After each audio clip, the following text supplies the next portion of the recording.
ವೀಕ್ಷಕರೇ, ಶಿವಮೊಗ್ಗದ ಈಶ್ವರಪ್ಪ, ವಿಜಯಪುರದ ಬಸನಗೌಡ ಪಾಟೀಲ್ ಯತ್ನಾಳ್, ಸಿರಸಿ ಅಥವಾ ಉತ್ತರ ಕನ್ನಡ ಜಿಲ್ಲೆಯ ಅನಂತ್ ಕುಮಾರ್ ಹೆಗಡೆ ಮೂವರ ಹೆಸರು ಕೇಳಿದ್ರೆ ಸಾಕು. ಇವ್ರ ಬಗ್ಗೆ ನಾನೇನು ಜಾಸ್ತಿ ಹೇಳೋದು ಬೇಡ. ತೀವ್ರ ಹಿಂದುತ್ವವಾದಿಗಳು ಅಥವಾ ಪ್ರಖರ ಹಿಂದುತ್ವವಾದಿಗಳು. For business and personal promotions, please contact 9686376663. ಬಾಯಿ ಬಿಟ್ರೆ ಬೆಂಕಿ ಉಂಡೆಯನ್ನೇ ಉಗುಳತಕ್ಕಂಥ ನಾಯಕರು. ಒಂದು ಕಾಲದಲ್ಲಿ ನಾಯಕರಿದ್ರೆ ಅಥವಾ ಒಂದು ಇಸಮ್ ಅನ್ನ ಇಟ್ಕೊಂಡ್ರೆ ಅಥವಾ ಒಂದು ಇಸಮ್ನ ಪರವಾಗಿ ನಿಂತ್ರೆ ಹೀಗೆ ನಿಲ್ಲೋರು ಬೇಕಪ್ಪ, ಇಷ್ಟು ಗಟ್ಟಿಯಾಗಿ ನಿಲ್ಲೋರು ಬೇಕು ಅಂತಕ್ಕಂಥದ್ದನ್ನ ಬಿಜೆಪಿ ಕಾರ್ಯಕರ್ತರೇ ಹೇಳ್ತಾ ಇದ್ರು. ಮಾತಾಡಿದ್ರೆ ಹಿಂಗ ಮಾತಾಡಬೇಕು, ಯಾರಿಗಾದ್ರೂ ಟಾಂಗ್ ಕೊಟ್ರೆ ಹಿಂಗ ಟಾಂಗ್ ಕೊಡಬೇಕು, ಯಾರನ್ನಾದ್ರೂ ಸಮರ್ಥನೆ ಮಾಡ್ಕೊಂಡ್ರೆ ಹಿಂಗ ಸಮರ್ಥನೆ ಮಾಡ್ಕೊಳ್ಬೇಕು. ಹಿಂದೂಗಳ ಪರ ಅಂತಂದ್ರೆ ಈ ರೀತಿಯ ಒಂದು ಪ್ರಬಲ ಹಿಂದುತ್ವವಾದವನ್ನ ಹೊಂದಿರಬೇಕು. ಅದು ಬೆಂಕಿ ಹಚ್ಚೋದಾದ್ರೂ ಸೈ, ಗಲಾಟೆಗೆ ನಿಲ್ಲೋದಾದ್ರೂ ಸೈ, ಮತ್ತೊಂದಾದ್ರೂ ಸೈ, ಮಾತಿನ ಮೂಲಕವೇ ಬೆಂಕಿ ಉಂಡೆಯನ್ನ ಉಗುಳ್ತಾ ಇದ್ರು ಈ ನಾಯಕರು. ಇಂಥ ನಾಯಕರು ಬೇಕಪ್ಪ ನಮಗೆ, ನಮ್ಮ ಪಾರ್ಟಿಗೆ ಇಂಥ ನಾಯಕರು ಬೇಕು ಅಂತ ಅನ್ನಿಸ್ಕೊಳ್ತಾ ಇದ್ರು. ಆದರೆ ನಾನೇನು ಹೆಸರು ಹೇಳಿದ್ನಲ್ಲ, ಈಶ್ವರಪ್ಪ ಅವರು, ಅನಂತಕುಮಾರ್ ಹೆಗಡೆ, ಬಸನಗೌಡ ಪಾಟೀಲ್ ಯತ್ನಾಳ್, ಮೂವರಿಗೂ ಕೂಡ ಈಗ ಬಿಜೆಪಿಯಲ್ಲಿ ಯಾವುದೇ ಮರ್ಯಾದೆ ಇಲ್ಲ. ಈಶ್ವರಪ್ಪ ಅವ್ರನ್ನಂತೂ ಪಕ್ಷದಿಂದ ಉಚ್ಚಾಟನೆ ಮಾಡಿದ್ರು. ಕಾರಣ ಏನು ಅಂತ ನಿಮಗೆ ಗೊತ್ತಿದೆ. ರೆಬಲ್ ಆದ್ರು ಈಶ್ವರಪ್ಪನವರು ಯಡಿಯೂರಪ್ಪ ಕುಟುಂಬದ ಮೇಲೆ. ಯಾತಕ್ಕಾಗಿ ಅಂತಂದ್ರೆ ಮಗನಿಗೆ ಹಾವೇರಿ ಟಿಕೆಟ್ ಕೇಳಿದ್ರು, ಅಲ್ಲೂ ಸಿಕ್ಕಿಲ್ಲ. ಶಿವಮೊಗ್ಗ ಕೇಳಿದ್ರು, ಶಿವಮೊಗ್ಗ ಆದ್ಮೇಲೆ ಹಾವೇರಿ ಕೇಳಿದ್ರು, ಎಲ್ಲಿ ನೋಡಿದ್ರು ಮಗನಿಗೆ ಟಿಕೆಟ್ ಸಿಗಲಿಲ್ಲ. ಕೊನೆಗೆ ತಾನೇ ಬಂದು ಎಲೆಕ್ಷನ್ ನಿಂತ್ಕೊಂಡ್ರು. ಹೆಚ್ಚು ಓಟನ್ನ ಪಡ್ಕೊಳ್ಳೋದಕ್ಕೆ ಸಾಧ್ಯ ಆಗಿಲ್ಲ. ಆ ಸಂದರ್ಭದಲ್ಲಿ ರಾಘವೇಂದ್ರ ಒಂದ್ ಕಡೆ, ಬಿ ಎಸ್ ಯಡಿಯೂರಪ್ಪನವರ ಪುತ್ರ, ಇನ್ನೊಂದ್ ಕಡೆ ಗೀತಾ ಶಿವರಾಜ್ ಕುಮಾರ್, ಇನ್ನೊಂದ್ ಕಡೆ ಈಶ್ವರಪ್ಪ. ತ್ರಿಕೋನ ಸ್ಪರ್ಧೆ ಅಂತ ಆಗಿತ್ತು. ಆದರೆ MP ಎಲೆಕ್ಷನ್ನಲ್ಲಿ ಅವರಿಗೆ ಸೋಲಾಯಿತು. ಮಾತನ್ನು ಸ್ವಲ್ಪ ಜಾಸ್ತಿ ಆಡಿದ್ರು. ಹಾಗಾಗಿ ಪಕ್ಷದಿಂದ ಉಚ್ಚಾಟನೆ ಕೂಡ ಆಗೋಯ್ತು. ಇದು ನಿಮಗೆ ಗೊತ್ತಿರುವಂತ ವಿಚಾರ. ಬಸನಗೌಡ ಪಾಟೀಲ್ ಯತ್ನಾಳ್ ಇವರು ಕೂಡ ಯಡಿಯೂರಪ್ಪ ಕುಟುಂಬದ ಬಹಳ ದೊಡ್ಡ ವಿರೋಧಿ. ಕುಟುಂಬಕ್ಕೆ ವೈಯಕ್ತಿಕವಾಗಿ ವಿರೋಧಿಯೋ ಬಿಟ್ಟಿದಾರೋ ನನಗೆ ಗೊತ್ತಿಲ್ಲ, ರಾಜಕೀಯವಾಗಿ ಅಂತೂ ವಿರೋಧಿಸ್ತಾರೆ. ಏನ್ ಹೇಳಿದ್ರು ಅಪ್ಪ ಮಕ್ಕಳ ಪಾರ್ಟಿ ಹಾಗೆ ಹೀಗೆ ಅಂತ ಮಾತಾಡ್ತಾ ಇರ್ತಾರೆ. ಬಾಯಿ ಬಿಟ್ರೆ ಬೆಂಕಿ ಉಂಡೆಯನ್ನೇ ಉಗುಳ್ತಾ ಇರ್ತಾರೆ. ಕೆಲವು ಕಡೆ ಇವರು ಹೋದಲ್ಲಿ ಬಂದಲ್ಲಿ ಕೂಡ ಬಹಳ ಜನ ಸೇರ್ತಾರೆ. ಹಾಗಾಗಿ ಇವರು ಮುಂದಿನ ಮುಖ್ಯಮಂತ್ರಿ ಆಗ್ತೀನಿ ಅಂತ ಕೂಡ ಅಂದ್ಕೊಂಡಿದ್ದಾರೆ. ಅದಕ್ಕಾಗೇನೆ ಒಂದಿಷ್ಟು ಸಜ್ಜಾಗ್ತಾ ಇದ್ದಾರೆ. ಒಂದು ಪಕ್ಷ ಕಟ್ತೀನಿ, ನಾನಂತೂ ಮತ್ತೆ ಬಿಜೆಪಿಗೆ ಹೋಗಲ್ಲ, ನಂದೇ ಒಂದು ಪಕ್ಷ ಬರುತ್ತೆ, ಆ ಪಕ್ಷದ ಹೆಸರು JCB ಅಂತ ಇಡ್ತೀನಿ. ಹೀಗೆಲ್ಲ ಒಂದಿಷ್ಟು ಚರ್ಚೆಗಳು ಹರಿದಾಡ್ತಾ ಇದ್ದಾವೆ. ಇವರಿಬ್ರು ಕೂಡ ಪಕ್ಷದಿಂದ ಉಚ್ಚಾಟನೆ ಆಗಿರುವಂಥವ್ರು. ಇನ್ನು ಅನಂತ್ ಕುಮಾರ್ ಹೆಗಡೆ ಕತೆ ಏನು? ಅನಂತ್ ಕುಮಾರ್ ಹೆಗಡೆಗೆ ಹೇಳಿ ಕೇಳಿ ಕಳೆದ ಬಾರಿ MP ಎಲೆಕ್ಷನ್ನಲ್ಲಿ ಅಥವಾ ಲೋಕಸಭಾ ಚುನಾವಣೆಯಲ್ಲಿ ಟಿಕೆಟ್ ಸಿಕ್ಕಿಲ್ಲ. ಹಿಂದೆ ಮಂತ್ರಿ ಕೂಡ ಆಗಿದ್ದಂಥವ್ರು, 6 ಬಾರಿ ಗೆದ್ದಂಥವ್ರು, ಬಹಳ ಚಿಕ್ಕ ವಯಸ್ಸಿನಲ್ಲೇ ರಾಜಕಾರಣವನ್ನ ಕಂಡವರು. ಅವರ ಬೆಳವಣಿಗೆ ನಾಗಾಲೋಟ ಹೆಂಗಿತ್ತಪ್ಪ ಅಂತಂದ್ರೆ, ಏನಾದರೂ ಮುಖ್ಯಮಂತ್ರಿ ಕ್ಯಾಂಡಿಡೇಟ್ ಅಂತಂದ್ರೆ BJP ಅವರು ಅಂದ್ಕೊಳ್ಳೋದು, ಅನಂತ್ ಕುಮಾರ್ ಹೆಗಡೆ ಅಂತವ್ರು ಮುಖ್ಯಮಂತ್ರಿ ಆಗ್ಬೇಕಪ್ಪ. ಇಂಥ ಪ್ರಬಲ ಹಿಂದುತ್ವವಾದಿ, ಇಂಥ ಕಟ್ಟರ್ ಹಿಂದುತ್ವವಾದಿ ನಾಯಕ ಬಂದ್ರೆ ನಮ್ಮ ಪಾರ್ಟಿ ಬೆಳೆಯುತ್ತೆ, ಪಾರ್ಟಿ ಉದ್ಧಾರ ಆಗುತ್ತೆ, ಪಾರ್ಟಿಗೆ ಶಕ್ತಿ ಬರುತ್ತೆ. ಹೀಗೆಲ್ಲ ಮಾತಿತ್ತು ಕಾಲದಲ್ಲಿ. ಅನಂತ ಕುಮಾರ್ ಹೆಗಡೆ ಅಂತಂದ್ರೆ ಮುಖ್ಯಮಂತ್ರಿ ಕ್ಯಾಂಡಿಡೇಟ್ ಹೌದು, ಇವರಾಗಬೇಕು ಅಂತ ಅಂದ್ಕೊಂಡವರು ಸುಮಾರು ಜನ ಇದ್ರು. ಈಗ ಬಿಜೆಪಿ ಪಾರ್ಟಿ ಅನಂತ್ ಕುಮಾರ್ ಹೆಗಡೆಯವ್ರಿಗೂ ಕೂಡ ಅಂತಹ ಮರ್ಯಾದೆ ಕೊಟ್ಟಿಲ್ಲ. ಅವರೀಗ ಸದ್ಯಕ್ಕೆ ಪಕ್ಷದಲ್ಲಿ ಒಂಥರ ಸುಮ್ಮನೆ ಪಕ್ಷದಲ್ಲಿ ಇದ್ದಾರೆ. ಯಾವುದೇ ಜವಾಬ್ದಾರಿ ಇಲ್ಲ, ಯಾವುದೇ ಹುದ್ದೆ ಇಲ್ಲ. ಮುಂದಿನ ಟಿಕೆಟ್ಗಳ ಕೂಡ ಸಿಗುತ್ತೆ ಬಿಡುತ್ತೆ ಅನ್ನೋದ್ರ ಬಗ್ಗೆ ಯಾವುದೇ ಸುಳಿವು ಇಲ್ಲ. 5-6 ವರ್ಷಗಳಿಂದ, ಕಳೆದ 2 ವರ್ಷದಿಂದನೂ ಕೂಡ ರಾಜಕೀಯವಾಗಿ ಅವರು ಯಾವ ಫಂಕ್ಷನ್ನಲ್ಲೂ ಕಾಣಿಸ್ಕೊಂಡಿಲ್ಲ, ಯಾವ ಸಮಾವೇಶದಲ್ಲೂ ಕಾಣಿಸ್ಕೊಂಡಿಲ್ಲ, ಯಾವ ಸಮಾರಂಭಗಳಲ್ಲೂ ಕೂಡ ಅವರ ಉಪಸ್ಥಿತಿ ಇಲ್ಲ. ಒಂದು ಹಂತಕ್ಕೆ ಬದಿಸಿರದ ಮಟ್ಟದಲ್ಲಿ ಅಥವಾ ಅನಂತ್ ಕುಮಾರ್ ಹೆಗಡೆ ಪಕ್ಷದಲ್ಲಿ ಇದ್ರೂ ಕೂಡ ಇಲ್ಲ ಅನ್ನೋ ರೀತಿ ಕಾಣಿಸ್ತಾ ಇತ್ತು.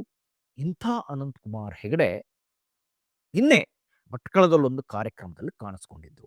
ಹಿಂದೂ ಒಕ್ಕೂಟಗಳು ಈ ಕಾರ್ಯಕ್ರಮವನ್ನ ಆಯೋಜನೆ ಮಾಡಿದ್ವು. ಹೇಳಿ ಕೇಳಿ ಕರಾವಳಿ ಅಂತಂದ್ರೆ ಹಾಗೆ ಅಲ್ಲಿ ಹಿಂದೂ ಬೆಲ್ಟ್ ಇದ್ದೇ ಇದೆ. ಅದರಲ್ಲೂ ಭಟ್ಕಳ ಅಂತಂದ್ರೆ ಹಿಂದೂ ಮುಸ್ಲಿಂ ಒಂಥರ ಜಂಗಿ ಕುಸ್ತಿ ನಡೀತಾನೆ ಇರುತ್ತೆ ಯಾವಾಗ್ಲೂ.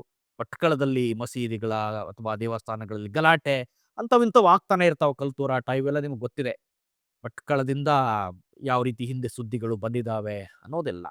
ಒಂದು ಕಾಲಕ್ಕೆ ಅನಂತಕುಮಾರ್ ಹೆಗಡೆ ಬೆಳೆಯೋದಕ್ಕೂ ಕೂಡ ಭಟ್ಕಳ ಕಾರಣ. ಅಲ್ಲಿಂದನೇ ಅವರು ಭಾಷಣವನ್ನ ಆರಂಭ ಮಾಡಿ ಪ್ರಖರ ಹಿಂದುತ್ವವಾದಿ ಅನ್ನಿಸ್ಕೊಂಡಂಥವ್ರು. ಸೊ ಕೇವಲ ಉತ್ತರ ಕನ್ನಡ ಜಿಲ್ಲೆಗೆ ಮಾತ್ರವಲ್ಲದೆ ರಾಷ್ಟ್ರ ಮಟ್ಟದಲ್ಲಿ ಪ್ರಖ್ಯಾತಿಯನ್ನ ಪಡೆದಂಥವ್ರು ಅನಂತಕುಮಾರ್ ಹೆಗಡೆ. ಪ್ರಖ್ಯಾತಿ ಕುಖ್ಯಾತಿ ಇವೆರಡನ್ನೂ ಕೂಡ ಪಡೆದಿದ್ದಾರೆ ಅಂತಾನೆ ಹೇಳ್ಬೋದು. ಪ್ರಖ್ಯಾತಿ ಒಂದ್ ಕಡೆ ಆದ್ರೆ ಹಾಗೇನೆ ಕೆಲವು ಹೇಳಿಕೆಗಳ ನೀಡೋದ್ರ ಮೂಲಕ ಕುಖ್ಯಾತಿಯನ್ನು ಕಂಡಿದ್ದಾರೆ. ಇಲ್ಲಿ ಕುಖ್ಯಾತಿ ಪ್ರಖ್ಯಾತಿ ಅನ್ನೋದು ಅವ್ರವರ ಐಡಿಯಾಲಜಿಗೆ ಬಿಟ್ಟಂತ ವಿಚಾರ. ಅದ್ರ ಬಗ್ಗೆ ಜಾಸ್ತಿ ಚರ್ಚೆ ನಾನು ಮಾಡಲ್ಲ. ಯಾಕೆ ಅಂತಂದ್ರೆ ಈ ಸಂವಿಧಾನವನ್ನ ಬದಲಾಯಿಸುವ ಒಂದು ಹೇಳಿಕೆ ಕೊಟ್ಟಂತ ಅನಂತಕುಮಾರ್ ಹೆಗಡೆ ತನ್ನ ಅಧಿಕಾರವನ್ನೇ ಕಳ್ಕೊಳ್ಬೇಕಾಯಿತು. ಕೇಂದ್ರ ಕೌಶಲ್ಯಾಭಿವೃದ್ಧಿ ಖಾತೆಯಿಂದ ಅವರು ಕೆಳಗಿಳಿಬೇಕಾಯ್ತು. ಕೆಳಗ ಇಳಿದ ನಂತರ ಅವರಿಗೆ ಪಕ್ಷದಲ್ಲಿ ಮತ್ತೆ ಟಿಕೆಟ್ ಕೂಡ ತಗೊಳ್ಳೋದಕ್ಕೆ ಸಾಧ್ಯವಾಗಿಲ್ಲ. ಉತ್ತರ ಕನ್ನಡ ಜಿಲ್ಲೆಯ ಟಿಕೆಟ್ ಆ ಕಾಗೇರಿಯವರ ಕೈಗೆ ಹೋಗುತ್ತೆ. ಕಾಗೇರಿಯವರು ಯಾರು ಗೊತ್ತಿದೆ ನಿಮಗೆ? ಕಾಗೇರಿಯವರು ಕೂಡ ಸಿದ್ದಾಪುರ ಕ್ಷೇತ್ರದ ಶಾಸಕರಾಗಿ, ಸಚಿವರಾಗಿ, ಅನಂತರ ಸ್ಪೀಕರ್ ಆಗಿ ಈಗ ಉತ್ತರ ಕನ್ನಡ ಜಿಲ್ಲೆಯ ಸಂಸದರಾಗಿದ್ದಾರೆ. ಸೊ ಉತ್ತರ ಕನ್ನಡ ಜಿಲ್ಲೆಯ ಅಧಿಕಾರ ತಪ್ಪೋಯ್ತು ಅನಂತಕುಮಾರ್ ಹೆಗಡೆ ಅವರಿಗೆ. ಸೊ ಹಾಗಾಗಿನೇ ಕಳೆದ 2 ವರ್ಷದಿಂದ ಏನೂ ಮಾಡದೆ, ಯಾವುದೇ ಕಾರ್ಯಕ್ರಮದಲ್ಲೂ ಕಾಣಿಸ್ಕೊಳ್ಳದೆ ಅನಂತಕುಮಾರ್ ಹೆಗಡೆ ಸೈಲೆಂಟ್ ಆಗಿದ್ದವರು ನಿನ್ನೆ ಮತ್ತೆ ಭಟ್ಕಳದಿಂದ ತಮ್ಮ ಭಾಷಣವನ್ನ ಆರಂಭ ಮಾಡಿದ್ದಾರೆ. ರಾಜಕೀಯ ವಲಯದಲ್ಲಿ ಒಂದಿಷ್ಟು ಚರ್ಚೆ ಆಗ್ತಾ ಇದೆ.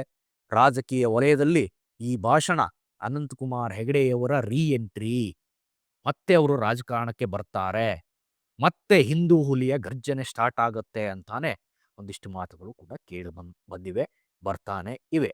ನಿನ್ನಿನ ಭಾಷಣದಲ್ಲೂ ಕೂಡ ಸುಮಾರು ವರ್ಷಗಳ ಕಾಲ ಅನಂತಕುಮಾರ್ ಹೆಗಡೆ ಅವರ ಭಾಷಣ ಜನರಿಗೆ ಕೇಳೋದಕ್ಕೆ ಸಿಕ್ಕಿರಲಿಲ್ಲ.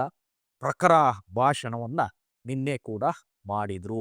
ಏನೇನು ಮಾತಾಡಿದ್ರು ಅಂತ ಒಂದೆರಡು ಅಂಶಗಳನ್ನ ಪ್ರಮುಖವಾಗಿ ನೋಡಿದ್ರೆ, ನಮ್ಮನ್ನ ಕ್ರಿಶ್ಚಿಯನ್ರು ಸೋಲಿಸಿಲ್ಲ, ನಮ್ಮನ್ನ ಮುಸ್ಲಿಮರು ಸೋಲಿಸಿಲ್ಲ, ನಮ್ಮನ್ನ ಸೋಲಿಸಿದ್ದು ಇದೇ ಹಿಂದೂಗಳು. ಈ ಹಿಂದೂಗಳು ಒಟ್ಟಾಗದೆ ಇದ್ರೆ ನಾವು ಛಿದ್ರ ಆಗುವುದು ಗ್ಯಾರಂಟಿ ಅನ್ನೋ ಮಾತನ್ನ ಅನಂತಕುಮಾರ್ ಹೆಗಡೆ ಅವರು ಹೇಳಿದ್ರು. ಬೇರೆ ಬೇರೆ ದೇಶಗಳ ಬಗ್ಗೆನೂ ಕೂಡ ಮಾತಾಡಿದ್ರು, ಪ್ರಾಚೀನ ಸಂಸ್ಕೃತಿಗಳ ಬಗ್ಗೆ ಕೂಡ ಮಾತಾಡಿದ್ರು. ಮತ್ತೆ ನಾವೇನಾದ್ರೂ ಒಂದಾಗಿಲ್ಲ ಅಂತಂದ್ರೆ ಗೋವಿಂದ ಗೋವಿಂದ ಗೋವಿಂದ ಅನ್ನೋ ಮಾತನ್ನು ಕೂಡ ಅನಂತಕುಮಾರ್ ಹೆಗಡೆ ಭಟ್ಕಳದಿಂದ ಈ ಮಾತನ್ನ ಆಡಿದ್ರು. ಭಟ್ಕಳದ ವೇದಿಕೆಯಲ್ಲಿ ಏನು ಕಾರ್ಯಕ್ರಮ ಅಂತ ನೋಡಿದ್ರೆ ನಾನು ನಿಮ್ಗೆ ಹೇಳಿದೆ, ಹಿಂದೂ ಸಂಗಮಗಳ ಅಥವಾ ಹಿಂದೂ ಸಂಘಟನೆಗಳ ಒಂದು ಕಾರ್ಯಕ್ರಮ. ಸಾಕಷ್ಟು ಜನ ಕೂಡ ಸೇರಿದ್ರು ಭಟ್ಕಳದಲ್ಲಿ. ಹೇಳಿ ಕೇಳಿ ಭಟ್ಕಳದಲ್ಲಿ ಕಾರ್ಯಕ್ರಮ ಆಗುತ್ತೆ ಅಂತಂದ್ರೆ ಅದು ಹಿಂದೂಗಳದಾಗ್ಲಿ ಮುಸ್ಲಿಮ್ರಾಗ್ಲಿ ಪೊಲೀಸರ ಬಿಗಿ ಭದ್ರತೆ ಇರಲೇಬೇಕಲ್ಲಿ. ಉತ್ತರ ಕನ್ನಡ ಜಿಲ್ಲೆ ಪೊಲೀಸರು ಬಹಳ ಬಿಗಿ ವ್ಯವಸ್ಥೆಯನ್ನು ಕೂಡ ಮಾಡ್ಕೊಂಡಿದ್ರು. ಯಾಕೆಂದ್ರೆ ಈ ಮಾತುಗಳು ಏನು ಬೇಕಾದ್ರೂ ಆಗ್ಬಿಡ್ಬೋದು. ಒಂದ್ಸರಿ ಏನೋ ಒಂದು ಮಾತಾಡಿದ್ದು ಬೆಂಕಿ ಹಚ್ಚೋದಕ್ಕೂ ಕಾರಣ ಆಗ್ಬೋದು, ಕಲ್ಲು ಹೊಡೆಯೋದಕ್ಕೂ ಕಾರಣ ಆಗ್ಬೋದು. ಹಾಗಾಗಿನೇ ಪೊಲೀಸರು ಸುಸ್ಥಿತಿಯನ್ನ ಕಾಪಾಡಿಕೊಂಡು ಒಂದಿಷ್ಟು ಹೆಚ್ಚಿನ ಪೊಲೀಸ್ ಸಿಬ್ಬಂದಿಯನ್ನೇ ನಿಯೋಜನೆ ಮಾಡಿಕೊಂಡ್ರು. ಆ ಕಾರ್ಯಕ್ರಮದಲ್ಲೂ ಕೂಡ ಹಿಂದೂಗಳು ಒಟ್ಟಾಗಬೇಕು, ಒಟ್ಟಾಗಿಲ್ಲ ಅಂತಂದ್ರೆ ಈಗ ಪಾರ್ಟಿಗೆ ಇರಲಿ ಹಿಂದೂಗಳಿಗೇನೆ ಧಕ್ಕೆ ಬರುತ್ತೆ ಅಂತ ಬೇರೆ ಬೇರೆ ದೇಶಗಳ ಮಾತನ್ನು ಕೂಡ ಆಡಿದ್ರು. ಯುದ್ಧದ ಸಂದರ್ಭ ಬೇರೆ ನಡೀತಾ ಇದೆ. ಹಂಗಾಗಿ ಇನ್ನು ಬಾಂಗ್ಲಾದೇಶಿಗರ ಬಗ್ಗೆನೂ ಕೂಡ, ಒಂದು ವಲಸಿಗರ ಬಗ್ಗೆ, ಇದ್ರ ಬಗ್ಗೆ ಎಲ್ಲ ಅನಂತಕುಮಾರ್ ಹೆಗಡೆ ಗಮನ ಸೆಳೆದ್ರು. ಮತ್ತೆ ಅಗೈನ್ ಹಿಂದೂಗಳು ಒಟ್ಟಾಗಬೇಕು, ಹಿಂದೂಗಳನ್ನ ಒಗ್ಗೂಡಿಸ್ಬೇಕು ಅನ್ನೋ ಮಾತನ್ನು ಹೇಳಿದರು. ಈ ತಮ್ಮೇಲನ್ನ ನೋಡಿದ್ರೆ ನಿಮಗೆ ಸಹಜವಾಗಿ ಒಂದಿಷ್ಟು ಪ್ರಶ್ನೆ ಹುಟ್ಟುತ್ತೆ. ಅನಂತಕುಮಾರ್ ಹೆಗಡೆ, ಈಶ್ವರಪ್ಪ, ಯತ್ನಾಳ್ ಯಾಕಾಗಿ ಈ ಹೆಸರನ್ನು ಹಾಕಿದ್ದಾರೆ ಅನ್ನೋದು. ಮೂವರು ಕೂಡ ನಿಮಗೆ ಅದರಲ್ಲಿ ಡೌಟೇ ಬೇಡ, ಹಿಂದೂ ಹುಲಿಗಳೇ. ಈಶ್ವರಪ್ಪ ಅವರಂತೂ ಯಡಿಯೂರಪ್ಪನಕ್ಕಿಂತ ಮೊದಲೇ ಪಕ್ಷದ ಅಧ್ಯಕ್ಷ ಗಾದಿ ಹಿಡಿದವರು. ಈಶ್ವರಪ್ಪ ಕೂಡ DCM ಆದವರು, ಒಂದು ಹಂತಕ್ಕೆ ಮುಖ್ಯಮಂತ್ರಿ ಕೂಡ ಆಗ್ತಾರೆ. ಹಿಂದುಳಿದವ್ರಿಗೆ ಏನಾರು ಮುಖ್ಯಮಂತ್ರಿ ಕೊಡೋದಾದ್ರೆ ಈಶ್ವರಪ್ಪಗೆ ಕೊಡಬೇಕು ಅಂತ ಆ ಸಂದರ್ಭದಲ್ಲಿ ಚರ್ಚೆ ಇತ್ತು.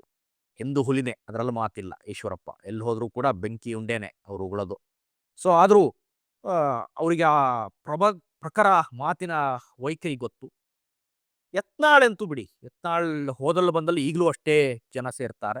ಅನಂತಕುಮಾರ್ ಹೆಗಡೆ ಯಾಕೆ ಸೇರಿಸಿದ್ರು ಅಂತಂದ್ರೆ, ಹೇಳಿ ಕೇಳಿ ಯತ್ನಾಳ್ ಜೆಸಿಬಿ ಪಕ್ಷವನ್ನು ಸ್ಥಾಪನೆ ಮಾಡ್ತೀವಿ ಅಂತ ಹೇಳಿದ್ದಾರೆ. ಮೂವರನ್ನು ಪಕ್ಷದಿಂದ ಹೊರಗಿಟ್ಟಿದ್ದಾರೆ. ಮೂವರು ಮಾತ್ರ ಅಲ್ಲ, ಇನ್ನೂ ಸುಮಾರು ಜನ ಇದ್ದಾರೆ. ನಳಿನ್ ಕುಮಾರ್ ಕಟೀಲ್, ಪ್ರತಾಪ್ ಸಿಂಹ, ಈ ಥರದ ಸುಮಾರು ಜನ ನಾಯಕರು. ನಿಮಗೆ ಪ್ರತಾಪ್ ಸಿಂಹನೋ ಹುಲಿನೋ, ಒಟ್ಟು ಈಗ ಪ್ರತಾಪ್ ಸಿಂಹ ಕೂಡ ಇವ್ರ ಜೊತೆ ಸಂಪರ್ಕದಲ್ಲಿದ್ದಾರೆ, ಈ ಅಸಮಾಧಾನಿತರ ಜೊತೆ ಅನ್ನೋದೆಲ್ಲ ನಿಮಗೆ ಗೊತ್ತಿದೆ. ಅದೇನು ಬಹಿರಂಗ ಸತ್ಯ, ಅದನ್ನೇನು ಯಾರೂ ಮುಚ್ಚಿಟ್ಟುಕೊಳ್ಳೋದಕ್ಕೆ ಸಾಧ್ಯ ಆಗಲ್ಲ. ಇನ್ನು ಪ್ರೀತಮ್ ಗೌಡ ಕೂಡ ಈ ಲಿಸ್ಟಲ್ಲಿದ್ದಾರೆ. ಪ್ರೀತಮ್ ಗೌಡ ಕೂಡ ಆ ಕಡೆ ಈ ಕಡೆ ಹೋಗ್ತಾರೆ, ಪಾರ್ಟಿ ಬಿಡ್ತಾರೆ ಅನ್ನೋದು, ಇವೆಲ್ಲ ಯಂಗ್ ಬ್ಲಡ್ಗಳು.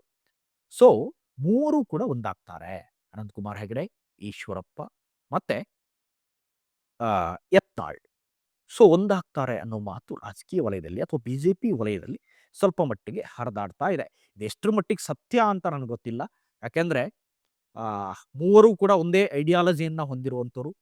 ಮೂವರಿಗೂ ಕೂಡ ಬಿಜೆಪಿಯಲ್ಲಿ ಯಾವುದೇ ಸ್ಥಾನಮಾನ ಇಲ್ಲ. ಇಬ್ಬರಂತೂ ಉಚ್ಚಾಟನೆ ಆಗಿದ್ದಾರೆ. ಒಬ್ಬರು ಪಕ್ಷದಲ್ಲೇ ಇದ್ರೂ ಕೂಡ ಯಾವುದೇ ರೀತಿಯ ಅಧಿಕಾರ ಇಲ್ಲ ಅಥವಾ ಯಾವುದೇ ಆ, ಆ, ಒಂದು ಮಾನ್ಯತೆ ಇಲ್ಲ ಅನ್ನೋ ದೃಷ್ಟಿಯಿಂದ ಈ ಮಾತುಗಳು ಪಕ್ಷದ ವಲಯದಲ್ಲಿ ಹರಿದಾಡ್ತಾ ಇದ್ದಾವೆ. ಮತ್ತೆ ಹುಲಿಗಳು ಒಂದಾಗ್ತಾರೆ, ಪಕ್ಷ ಕಟ್ತಾರೆ ಅನ್ನೋದು, ಇದು ಎಷ್ಟರ ಮಟ್ಟಿಗೆ ಸತ್ಯ ಅನ್ನೋದು ಗೊತ್ತಿಲ್ಲ ಅನ್ನೋದನ್ನ ನಾನು ನಿಮಗೆ ಈಗಲೇ ಹೇಳಿದೆ. ಇದು ವಲಯದಲ್ಲಿ ಕೇಳಿ ಬರ್ತಾ ಇರುವಂಥ ಮಾಹಿತಿ. ಒಂದು ವೇಳೆ ಒಂದಾಗಿದ್ದೇ ಹೌದಾದ್ರೆ ಎಷ್ಟರ ಮಟ್ಟಿಗೆ ರಾಜಕಾರಣದ ಮೇಲೆ ಪ್ರಭಾವ ಬೀರ್ಬೋದು ಅನ್ನೋದು ಕೂಡ ಪ್ರಶ್ನೆ ಆಗತ್ತೆ. ಯಾಕೆಂದ್ರೆ ಬಿಜೆಪಿಯಲ್ಲಿ ಯಡಿಯೂರಪ್ಪ ಅವರಿಗೇನೆ ಕೆಜೆಪಿ ಪಕ್ಷ ಕಟ್ಟಿ ಅದನ್ನ ಉಳಿಸ್ಕೊಳ್ಳೋದಕ್ಕೆ ಸಾಧ್ಯ ಆಗಿಲ್ಲ, ಅಥವಾ ಹೆಚ್ಚು ಸೀಟ್ಗಳನ್ನು ಪರ್ಸೆಂಟೇಜ್ ವೈಸ್ ನೋಡಿದ್ರೆ ಸ್ವಲ್ಪ ಹೆಚ್ಚು ಪರ್ಸೆಂಟೇಜ್ ಬಂದಿತ್ತು. ಆದರೆ ಸೀಟ್ ವೈಸ್ ನೋಡಿದ್ರೆ ಅಂಥ ಸೀಟ್ಗಳೇನು ಬಂದಿಲ್ಲ. ಇನ್ನು ಈ ಮೂವರು ಪಕ್ಷ ಕಟ್ಟಿದ್ರೆ ಎಷ್ಟು ಸೀಟ್ಗಳು ಬರುತ್ತೆ ಒಂದಂತೂ ಡೌಟ್ ಇಲ್ಲ. ಯಾಕೆಂದ್ರೆ ಅವರು ಒಡೆಯೋದು ಬಿಜೆಪಿ ಓಟನ್ನೇ. ಒಂದ್ ಕಡೆ ಕಾಂಗ್ರೆಸ್ಸಿಗೆ ಇದು ಪ್ಲಸ್ ಅಂತಾನೆ ಹೇಳ್ಬೋದು. ಆದರೆ ಇದೆಷ್ಟರ ಮಟ್ಟಿಗೆ ಪಕ್ಕ ಅಥವಾ ನಿಜಕ್ಕೂ ಇದಾಗುತ್ತಾ ಅನ್ನೋದು ಕೂಡ ಇನ್ನು ಕಾದ್ ನೋಡಬೇಕಾಗಿದೆ. ಇದಿಷ್ಟು ನನಗೆ ತಿಳಿದಿರುವಂತಹ ಮಾಹಿತಿ. ನಿಮಗೂ ಕೂಡ ಈ ಬಗ್ಗೆ ಏನಾದರೂ ಹೆಚ್ಚಿನ ಮಾಹಿತಿ ಇದ್ದರೆ ದಯವಿಟ್ಟು ಅದನ್ನ ಕಮೆಂಟ್ ಮೂಲಕ ತಿಳಿಸಿ.